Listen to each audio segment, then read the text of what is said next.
te hago en esta mañana. Yo te puedo decir que lo más importante no es sentirse bien, ¿verdad?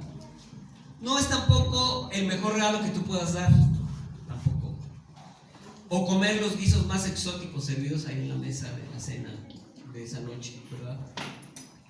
Y que estamos esperando a veces a alguien con un hambre ahí a cenar, ¿verdad? Los romeros y no sé qué tanto hay en esa noche de cena. Tampoco se trata de que tú y yo recibamos un regalo, ¿verdad? Que tampoco se trata de eso. Y yo creo que en este sentido, yo les propongo, yo me propongo que nos diéramos a nosotros mismos un regalo. Usaste un regalo a ti mismo. ¿Por qué? En el sentido de felicitarnos por tener a Cristo en el corazón. Decir, yo me voy a comprar unos calcetines porque tengo a Cristo y me voy a celebrar por eso, porque yo abrí un día mi corazón a Él. Nació en mí ese Jesús, ¿verdad? Que nació en el pesebre. Pero fíjate cómo Jesús, y escuchen bien, niños, porque esto les puedo preguntar en la escuela. Desde que nació Jesús comenzó su ministerio hasta llegar a la edad adulta. Desde que nació, o sea, un bebé recién nacido comenzó su ministerio. Ahorita vamos a ver por qué. ¿Para qué? Para cumplir cabalmente con lo que el Padre le dijo que hiciera desde bebé. O sea, estaba ya recién nacido cuando llegaron los magos de Oriente y le dieron los regalos. Ya empezó su ministerio, ¿verdad? Y lo más importante de ese ministerio fue morir por ti y por mí. Por eso es Cristo la razón de la celebración. Ese es su propósito más grande. Muchos tienen propósitos de llegar a hacer una carrera y llegar a ser exitosos y hacer mucho dinero. El propósito de Cristo era morir por ti y por mí. Dile al que está a tu lado. Su propósito fue morir por nosotros. Morir por nosotros. ¿Verdad? Y entonces, fíjate, si tu idea no es dar ningún regalo, un obsequio, podemos ofrecer un abrazo a alguien, ¿verdad? Un abrazo, reconciliar relaciones rotas, porque en esos días como que la gente se hace así sensible, ¿verdad? Pedir perdón si ofendimos a alguien también es un buen regalo, ¿verdad? Si no le hablas a tu hijo, a tu hija, a tu vecino, a tu vecina, a tu primo, prima, hermana, hermano, pues puedes ir y decir, ¿sabes qué? Perdóname, ¿verdad? Porque yo te hice, o yo me dejé llevar, o en ese tiempo estábamos mal, lo que sea, pero puedes pedir perdón. Ese sería un buen regalo, ¿verdad?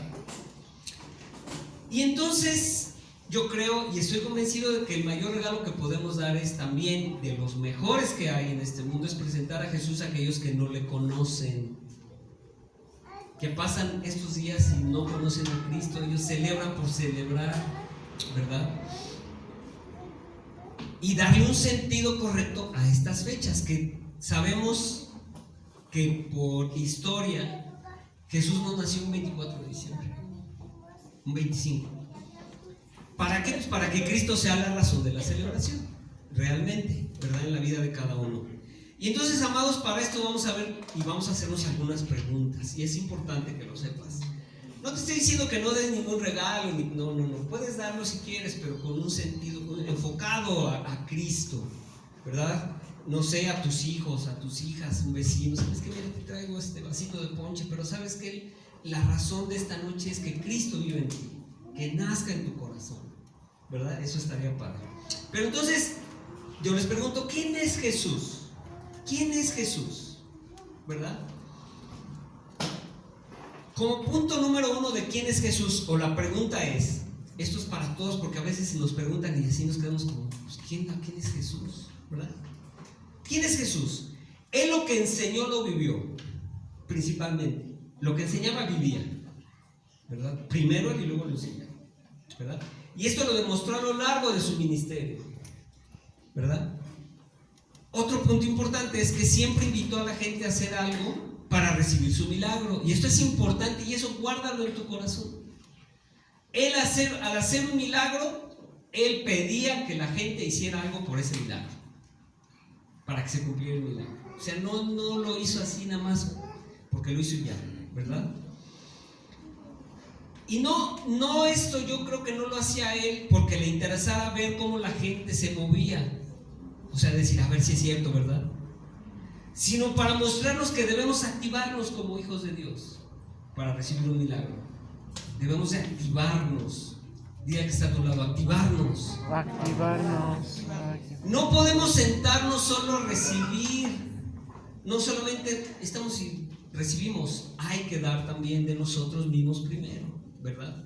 Porque es más bienaventurado dar que recibir, ¿verdad? Así es. Y entonces, ¿cómo es esto? Fíjate, Él dio su vida en la cruz para que nosotros recibiéramos vida eterna. Él dio su vida primero para que tú recibieras el milagro junto conmigo para tener vida eterna. Él lo hizo primero, ¿verdad? Entonces, cuando esperamos un milagro de Él, tenemos que hacer algo. No podemos solamente estar estáticos, ¿verdad?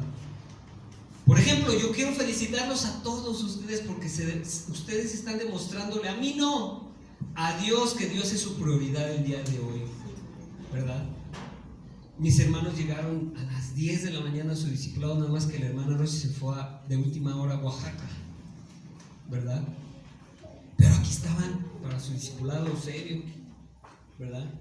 El próximo año tenemos que estar aquí todos, hermanos, a las 10 para tomar un discipulado todos, para prepararnos, para hacer algo y que se active ese conocimiento en cada uno de nosotros.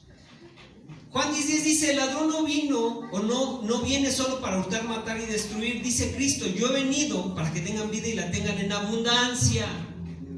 Por eso nos dio vida eterna, pero también para tener una vida en abundancia aquí en la tierra, que disfrutes lo que tienes a la medida que Dios te haya permitido tener o que tú mismo hayas buscado, ¿verdad?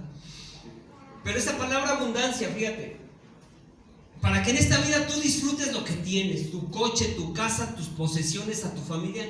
Y abundancia, esta palabra de abundancia, traducida a una de sus traducciones o de sus raíces, es superabundante. O sea que el Señor te da una vida aquí en la tierra para que la superabundes, para que sea superabundante. Eso es padre, ¿verdad? Y además no solamente superabundante, sino superior en calidad. O sea, el Señor quiere que vivas aquí una vida de calidad. Pero ¿qué tienes que hacer primero? Aceptar a Cristo en tu corazón y que Él vive en ti, y hacer lo que la palabra de Dios dice para que tengas una vida superabundante y superior en calidad, ¿verdad? No quiere decir que si tienes a Cristo ya vas a vivir, como dicen, piadosamente, tapado de la cabeza y todo limitado y pobrecito. No, Dios quiere que vivas una vida superabundante, ¿verdad? Pero que esa superabundancia no supere a Cristo en tu corazón. Ese es un punto importante, ¿verdad? Juan 9:6 dice, te lo leo. Dicho esto, escupió en tierra e hizo lodo con la saliva y untó con el dedo los ojos del ciego. Para que veas como en un milagro todos tenemos que hacer algo. Escupió en la tierra, agarró el lodo, lo hizo lodo el Señor y lo untó en los ojos del ciego, ¿verdad? ¿Quién de aquí quiere escupir y untarle la saliva así con lodo a otro? Digan yo. No. O sea, el ciego ni vio, pero le untó Jesús el lodo con su saliva y le dijo, ve a lavarte en el estanque de Siloé. Y mi pregunta es, él sabía dónde estaba el estanque, pero no lo llevó de la mano. No le dijo, a ver, ven, te voy a llevar al tanque de Siloé porque tú estás ciego, ¿verdad? ¿Qué le dijo? Ve y lávate. Tú le dices, Señor, haz de mí, haz conmigo este milagro que necesito, Señor, ayúdame. Y el Señor te dice, ok, ve a la iglesia y párate y ve a la iglesia a recibir ahí lo que yo tengo. Ay, Señor, es que hace mucho frío. ¿Verdad? ¿Pero qué? ¿Qué es? Él se paró y dijo, yo voy al estanque de Siloé. Se lavó y regresó viendo. ¿Verdad? El Señor te dice, ve y busca la oración del hermano Gustavo. Ay, es que el hermano Gustavo es nuevo y yo quiero a alguien con poder, ¿verdad? Un apóstol, un profeta. Pero Dios te dice: ve con Gustavo.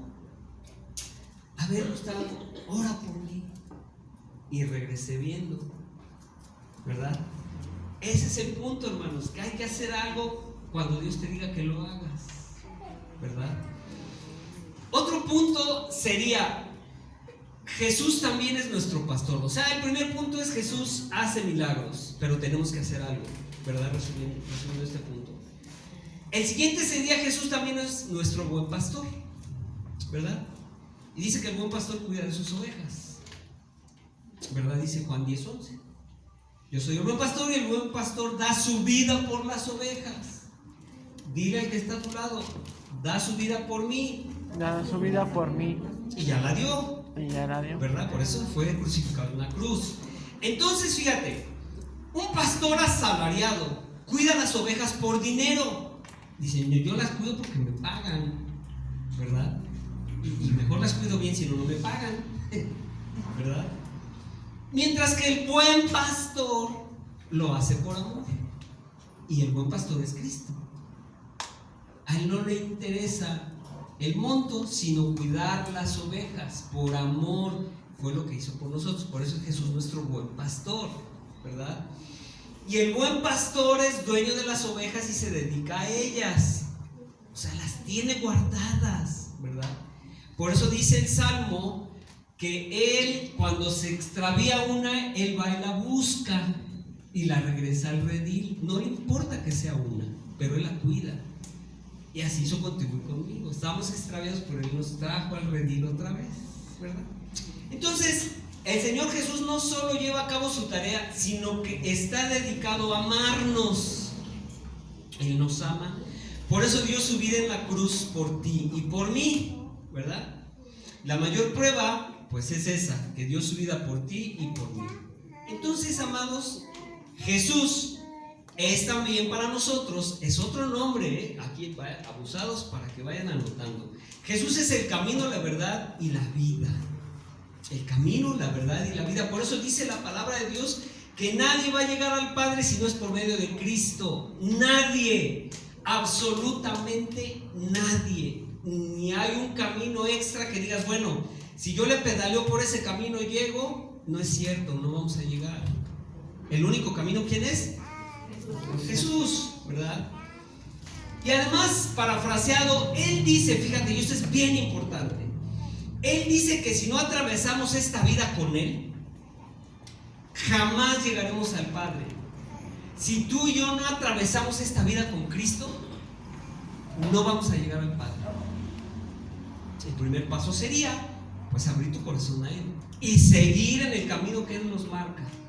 Porque no es posible, pues, que tú abras tu corazón a Cristo por compromiso, por ejemplo, y no hagas una oración de fe y no te reconozcas como pecador, o no nos reconozcamos como pecadores. Digamos: bueno, ya hice la oración para que mi esposa no me esté diciendo.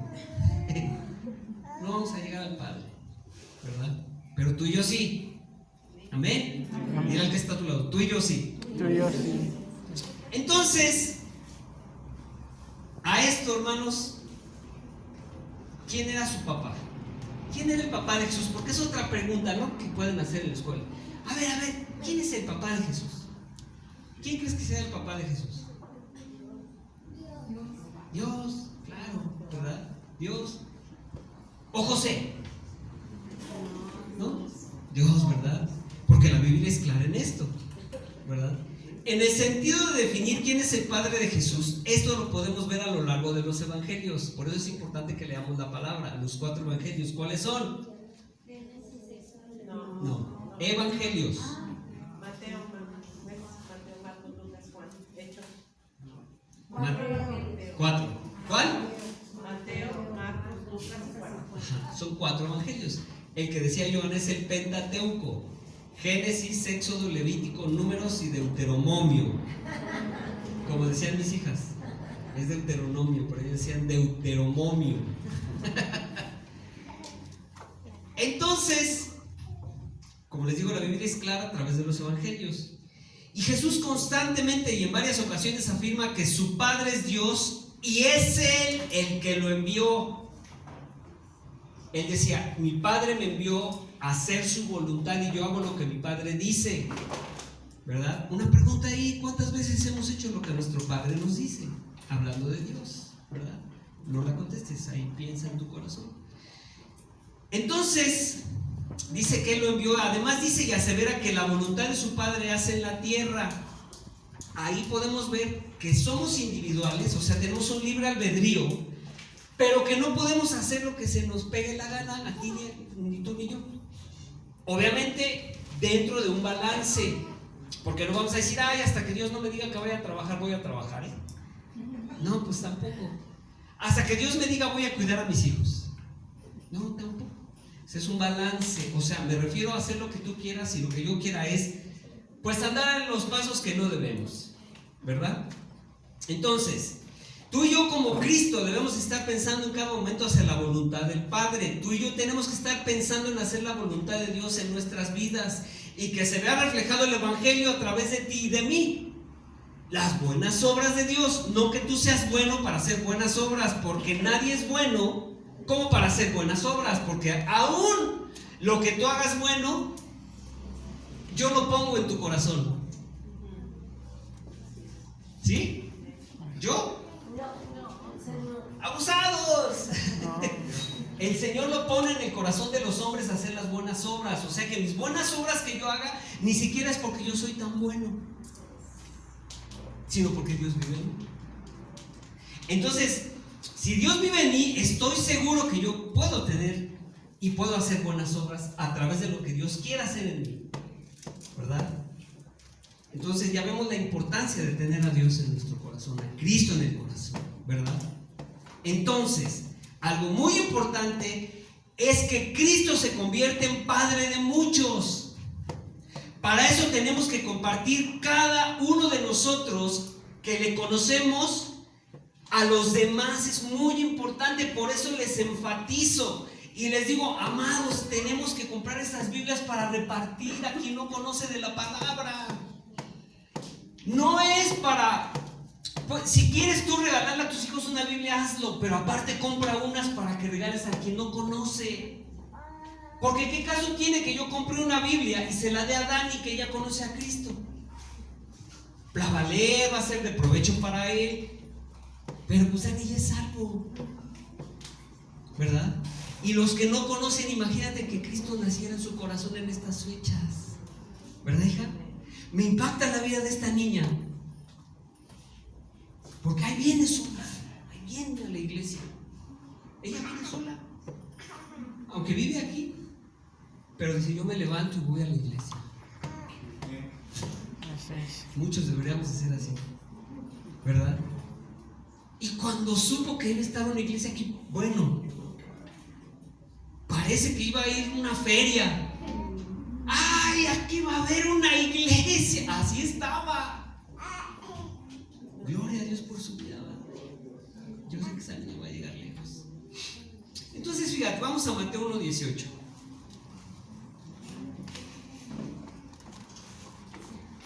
Mateo 1:18. Y por ahí hay dos niñas que vienen a ensayar en la alabanza. Échenle nomás. A las 9 aquí están ya listas para la alabanza. Mateo 1:18. ¿Ya estás ahí, amado? Amén. Vamos a leerlo. Dice, y escúchenlo, niños, esto es una historia verdadera, ¿eh? Dice, el nacimiento de Jesucristo fue así. Estando desposada, y esa palabra desposada es que ya estaban comprometidos a vivir juntos como marido y mujer, ¿sale? A casarse. Dice, estando desposada María, su madre, con José, antes que se juntasen. Y esa palabra antes que se juntasen quiere decir antes de vivir juntos, antes de tener relaciones sexuales juntos, antes de vivir como esposo y esposa juntos. Se halló que María había sido concebida por el Espíritu Santo, ¿verdad? Y José, su marido, como era justo y no quería infamarla, quiso dejarla secretamente. El 20. Y pensando él en esto, he aquí un ángel del Señor se le apareció en sus sueños y le dijo, José, hijo de David. ¿Hijo de quién? De David. ¿Y quién era David? El rey David. O sea, José era del linaje de David. Órale, qué padre, ¿no? O sea, pertenecía a una familia de la realeza, exacto. De David, de David. Dice, y bueno, aquí se cumplió una profecía, ahorita les digo cuál. No temas en recibir a María tu mujer, porque lo que en ella es engendrado del Espíritu Santo es.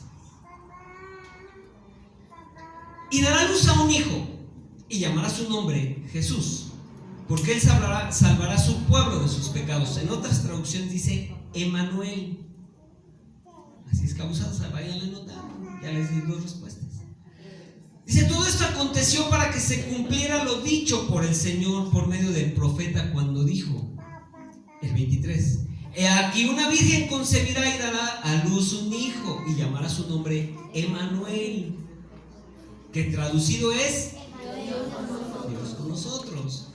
Y despertando José del sueño, hizo como el ángel le había mandado y recibió a su mujer. José se quedó estático o fue a hacer lo que el ángel le había dicho. Fue a hacerlo, ¿verdad? Y José dice el 25, pero no la conoció hasta que dio a luz a su hijo primogénito y le puso por nombre Jesús. Y esta palabra, no la conoció, no tuvieron una relación como esposo y esposa. Ahí dice en la traducción de esta palabra, no la conoció. Entonces podemos ver cómo fue que María tenía a Jesús dentro de su cuerpo y que tenía que nacer. Y vamos a ir entrando ahorita, que veas qué padre es esto, este significado real de la Navidad o de la celebración, ¿verdad? ¿Cómo fue su nacimiento? ¿Cómo fue el nacimiento de Jesús, niños? Fíjense, y pongan atención, porque les pueden preguntar en la escuela, ay, sí, a ver cómo nació Jesús. Y ustedes ya van a saber qué decir, ¿sale? Y esta pregunta la podemos hacer en 2 vertientes. La primera es que es importante saber cómo nació Cristo, sobre todo para conocer lo que sucedió proféticamente esa noche. Porque hubo una profecía desde que nació el Señor Jesús. Y fíjate, debemos de estar agradecidos por ello, por ese pequeño bebé que ya anunciaba mi salvación y la tuya.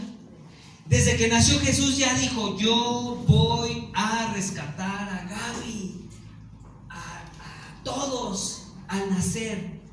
Ya él sabía que lo que se venía de bebé, ¿verdad?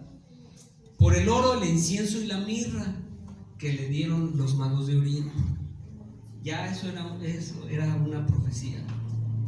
Y esto es realmente lo que debemos de celebrar tú y yo, que nos dio su vida a través de su muerte, ¿verdad? Eso es lo que debe de estar guardado en tu corazón. Y vamos a ver primero, y eso es lo más importante, porque yo me preguntaba, bueno, ¿por qué se felicitan unos a otros y luego no saben ni qué onda? ¿Verdad? ¡Ay, felicidades! Pero felicidades, ¿verdad? Lo que tú y yo debemos de celebrar es eso, que Cristo murió por ti y por mí cuando era un bebé ya. Desde ahí estaba profetizada su muerte. Y eso es tremendo, hermanos, porque yo me pongo a pensar un bebé, imagínense un bebé recién nacido que le dan regalos para su muerte ya. Va a decir, pues qué hago, ¿no? Espérate, pues se acaba de nacer, ¿no? O sea, no te pases, pues cómo, ¿verdad? Pero así sucedió con el Señor. Desde ese momento ya estaba consciente y estaba escrito que iba a morir por ti y por mí en la cruz. Y por eso le dieron la mirra. Vamos a ver qué es la mirra. La mirra es una sustancia rojiza y es común en el Medio Oriente. Y con esa se elaboran perfumes. Dile al que está a tu lado, se elaboran perfumes. Se elaboran perfumes. Pero en aquel tiempo, amado, era utilizada ¿para qué crees? Para el aceite de la Santa Unción. ¿Dónde se usaba? Dentro del templo, ¿verdad? Y era únicamente y exclusivo para uso santísimo. O sea que el sacerdote, el sumo sacerdote era el que tenía ese aceite a su disposición, ¿verdad? Pero también, ¿qué crees? La mirra, ¿para qué se usaba? Para la unción de los muertos. Estaban muertos y les ponían mirra. ¿Qué le estaban profetizando al Señor Jesús? La muerte del bebé, ¿verdad? Esa es una primera señal profética cuando el Señor Jesús nació. La segunda es el incienso. Y el incienso era una preparación de resinas aromáticas usado para rituales religiosos. Qué padre, ¿verdad? En aquel entonces se quemaba en el tabernáculo de Moisés el incienso y también en el templo de Salomón. Y esto se hacía sobre el altar de oro. El incienso se quemaba sobre el altar de oro, ¿verdad? Y era para uso exclusivamente sagrado también. O sea, se usaba para eso en el templo, un uso sagrado. Y el incienso era un símbolo de Dios. O sea que estaban profetizando la muerte del Señor Jesús con él, con la mirra. Y el incienso daba una señal de que él era el Hijo de Dios. El incienso, por eso le regalaron incienso, para decir, este es el Hijo de Dios, proféticamente, ¿verdad? Y el oro, que también se lo regalaron al Señor Jesús cuando era bebé, es el más preciado de los metales. No hay metal más caro que el oro, ¿verdad? El oro es un símbolo de realeza, de dignidad, de soberanía y de autoridad. Y el oro representa posición, gobierno y dominio. Le estaban profetizando eso al Señor, que él iba a tener una posición, un gobierno y un dominio, ¿verdad?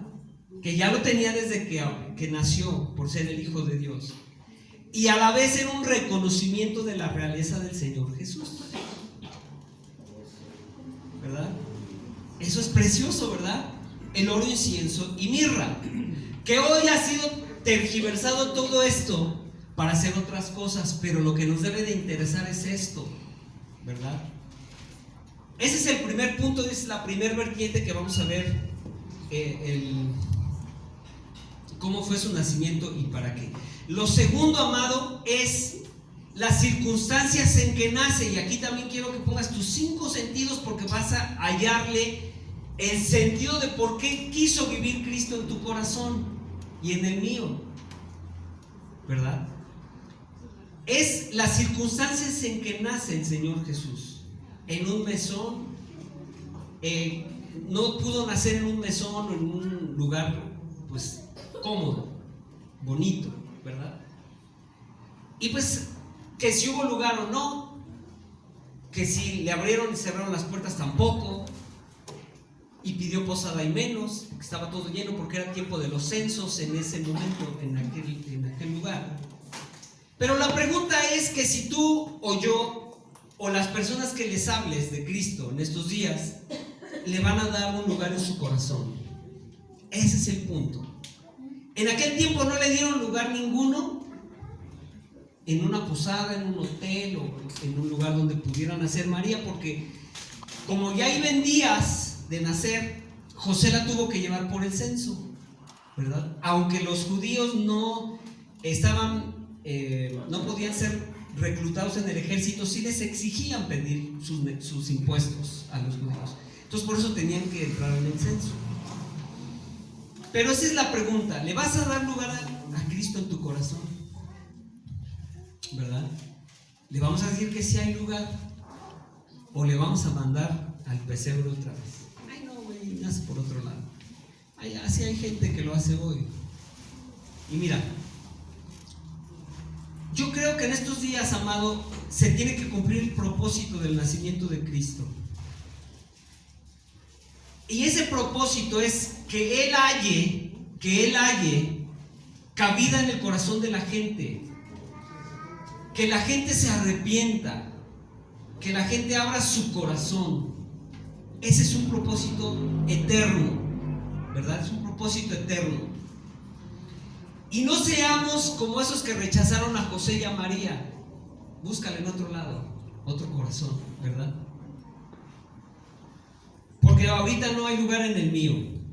Pero aquí el punto es que tú debes de tener en tu mente y en tu corazón que la gente que le hables lo lleves a que abra su corazón a Cristo, que se sepa un pecador primero y que sepa el sacrificio que Cristo hizo por él al momento de estar en la cruz del Calvario, para que esa persona diga, pues sí, soy realmente un pecador, y reconozca el pecado en su vida, para que pueda abrir su corazón y Cristo entre en él. Eso es lo más importante, ¿verdad? Porque leímos el nacimiento de Jesús, ¿verdad? Que no había lugar en ningún lado para ellos. Y por eso, fíjense, el Evangelio de Lucas se dirige a una audiencia griega, porque estaba interesada y familiarizada con la situación política de ese tiempo, ¿verdad? Porque Palestina vivía bajo el gobierno romano, lo que les decía hace un rato, que estaba en el tiempo de Augusto César y estaban los censos, y por eso María tuvo que viajar para ser censada, pero ya había un plan para que se irguieran sobre el niño del pesebre, para matarlos, ¿verdad? Entonces, a esto, amado hermano, es que cada vez que tú hablas de Cristo, siempre va a haber alguien que se oponga al nacimiento de Cristo en el corazón de la gente. Siempre va a haber alguien que se oponga.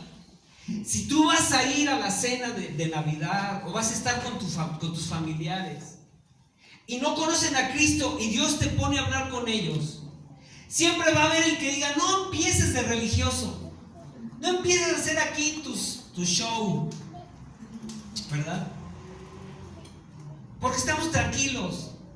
Pues si ellos abrieran su corazón, iban a estar más tranquilos, ¿verdad? Y su vida corre peligro, amado, porque los tiempos están cada vez más terribles,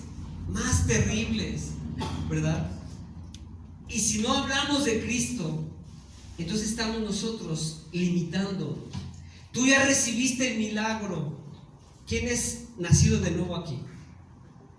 Todos, ¿verdad? Todos. Si eres nacido de nuevo, entonces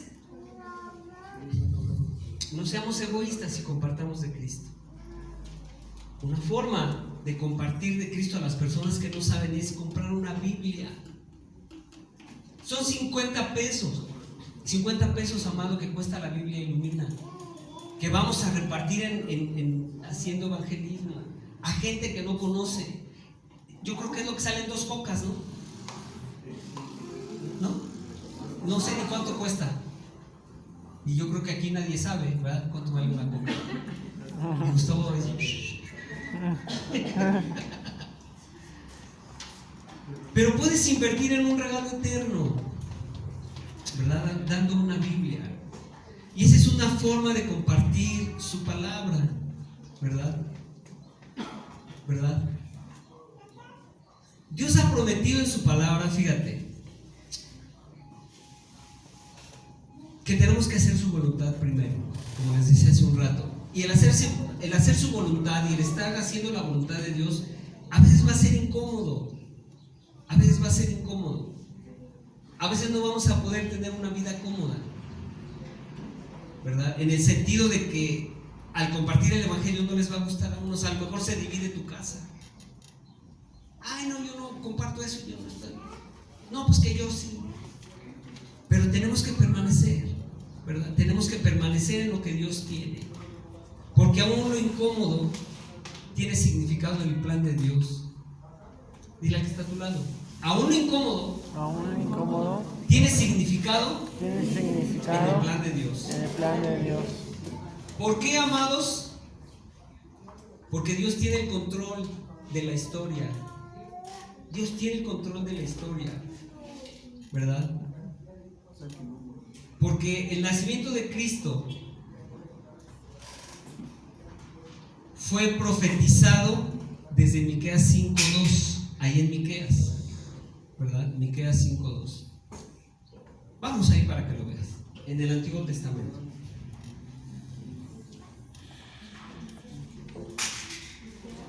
(5:2).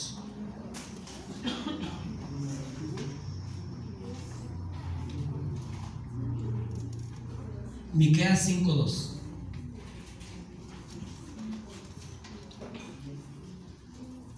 Dice, pero tú, vamos a esperar a que lleguen los niños. Miqueas 5:2. Miqueas 5:2.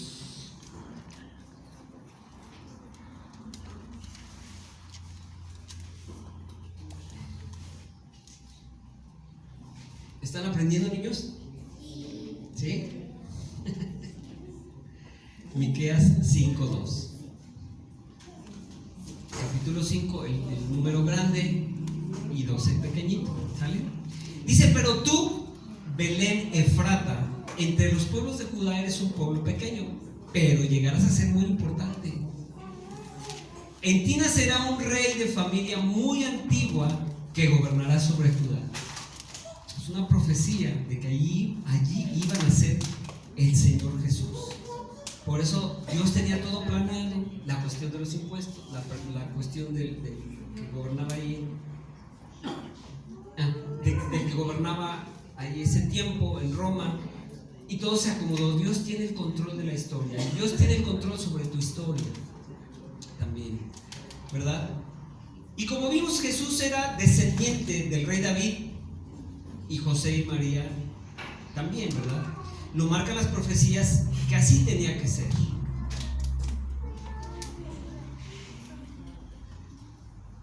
Y entonces, amados, cuando el Señor o la Biblia habla de un pesebre, y la mercadotecnia o todas las ilustraciones nos marcan que es un pesebre con paja, que es pues no tan bonito, pero que más o menos está cómodo, que hay animalitos alrededor y que está iluminado y bien bonito, pues es todo lo contrario, amados, porque fíjense, el pesebre es una base de una tradición que se ha marcado en la historia, ¿verdad? Y a menudo, fíjate, los establos eran cuevas con depósitos cavados en las paredes rocosas.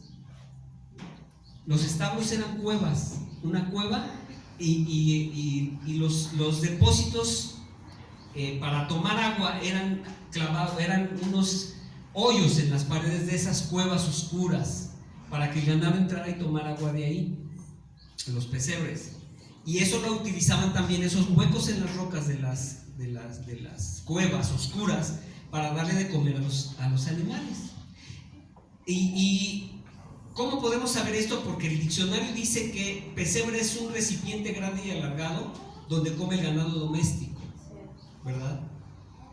Y también puede ser un establo donde se coloca este recipiente, donde comen los animales. O sea, ahí les vaciaban la comida, les vaciaban agua y ahí los animales comían, ¿verdad? Y pues, contrario a todo lo que dicen las tarjetas de Navidad o las ilustraciones que vemos así en la mercadotecnia, el pesebre siempre estaba en un lugar sucio por los animales.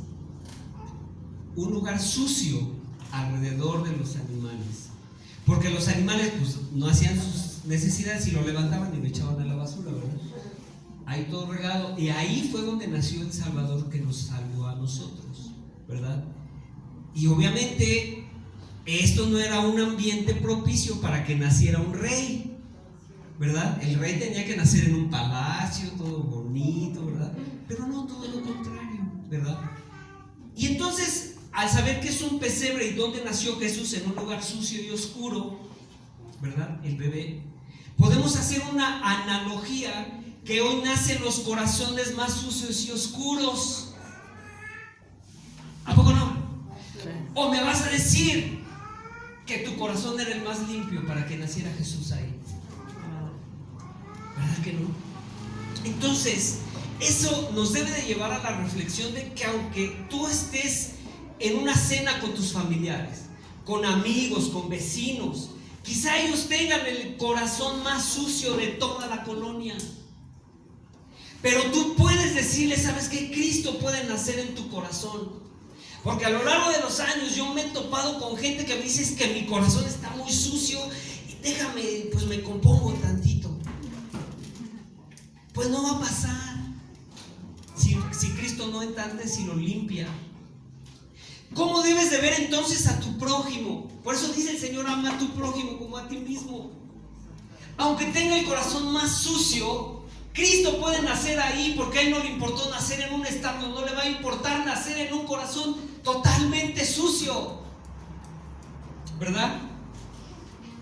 Y por eso el Señor perdona al que quiera arrepentirse, el asesino más vil, los hijos más canijos, o el esposo o la esposa más mala. No le importa. A lo que le importa es nacer para salvar. Dile al que está a tu lado, nacer para salvar. Nacer para salvar. Entonces, amado, no debemos de limitar a Dios con nuestras expectativas. De decir, ay no, es que ese vecino está re feo. En ese no creo que quiera nacer Cristo. Esas son nuestras expectativas, pero a veces esas expectativas las tiene la misma persona, porque sabe su condición. Pero ahí es donde tú y yo entramos. Sabes que no importe. Arrepiéntete, porque Cristo quiere nacer en tu corazón. Amén. Amén. Él obra donde se necesita, ¿verdad? En la oscuridad del pecado, en lo sucio del mundo también, ¿verdad? Así que no pongamos límites en buscar a las personas más oscuras. No, es que mis hermanos, no juegues. Mejor ni los invito.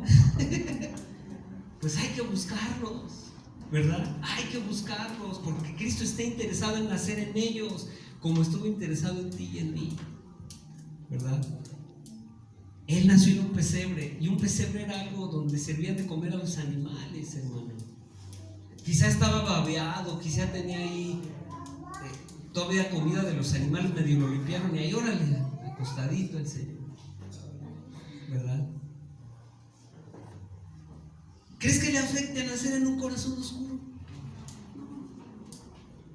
En tu esposo, en tu esposa, en tus hijos. Él está interesado en ese corazón, como estuvo interesado en el tuyo y en el mío, ¿verdad? Entonces, si vimos cómo nació Jesús en ese pesebre, ¿por qué necesitamos a Jesús como Salvador? Te pueden decir, ese corazón oscuro, pues ¿para qué necesito a Cristo? ¿Para qué? ¿Qué le vas a decir? ¿Verdad? Porque tú le puedes decir, porque todas las cosas fueron hechas en Él, y si nada de lo que Él ha sido hecho fue hecho. Así que por Él es que hoy celebramos, vivimos y somos. Y sin Él no somos nada, ¿verdad? No somos nada. Lo más importante es que nos ama y nos ha dado vida eterna con Él. Ese es el punto de la celebración. Colosenses 1:21 dice, te lo leo: ustedes mismos en otro tiempo se quedaron aparte y con sus obras malas actuaron como rebeldes. Así éramos antes, ¿verdad? El 22 dice, pero con su muerte Cristo los reconcilió y los entregó a sí mismo, y los entregó a su mismo ser humano mortal. De modo que ahora son santos sin culpa ni mancha delante de Él. Tú y yo ahora no tenemos pecado pecamos, pero Él nos limpió, por eso somos sus hijos. Y eso es lo que tú debes de pensar, que tú debes de llevar a alguien a Cristo para que tenga la posición que tú tienes delante de Dios. Por eso tenemos que trabajar, por eso tenemos que evangelizar, por eso tenemos que aprender, ¿verdad? Es muy importante, ¿verdad? Dice Romanos 6:21, no, ese ya se lo leí, perdonen. Les iba a leer la versión del lenguaje sencillo, pero yo creo que quedó claro. No se las he leído, ¿verdad? Romanos 6:21, vamos a leerla en la versión del lenguaje sencillo. Dice, pero todas estas cosas de las que ahora se avergüenzan, ¿cuál ha sido el fruto? Al final, esta muerte. Ahora, en cambio, siendo libres del pecado y sirviendo a Dios, trabajan para su propia satisfacción, y al final está la vida eterna. El pecado paga un salario y es la muerte. ¿Qué salario paga el pecado? La vida eterna, en cambio, es el don de Dios en Cristo Jesús. No importa que sea el pecador más pecador, Cristo murió por él también, porque él sabía dónde iba a nacer y nació en ese pesebre. Él sabe que tiene que nacer en los corazones más corruptos y feos. Él los puede cambiar, ¿verdad? Él los puede cambiar. Hace años que yo andaba en un taxi, cuando yo era pequeña, bueno, mis hijas eran pequeñas, pasé por la basílica y dije, uy, pues pensando, ¿no? ¿Cuánta gente está ahí? Y entonces encendí el radio y empecé a oír una noticia. Y hablábamos mi esposa y yo en la semana y decía que el cardenal Corripio Ahumada, no me acuerdo si fue, pero un cardenal, dijo que lo de María no era real, que eso era un mito y que tampoco Juan Diego había sido lo que fue y todo eso. Y se le fueron encima y lo sacaron de ser cardenal y dijeron que estaba loco y que por eso ya lo iban a sustituir con otro cardenal en México. Entonces, a lo que voy con esto es que para algunos esa es su salvación o su intercesora, pero nosotros sabemos que ¿quién es el camino, la verdad y la vida? Es Jesús, y que a través de Él es como llegamos al Padre. Ningún otro camino hay, porque también lo dice la Biblia, que ningún otro camino hay para llegar a Dios sino Jesucristo, hombre. Entonces, hoy celebramos su victoria, ¿verdad? Hoy celebramos su victoria sobre la muerte, y es una muerte espiritual y quizá una muerte física también, que nos limpió de pecados y sigue intercediendo delante del Padre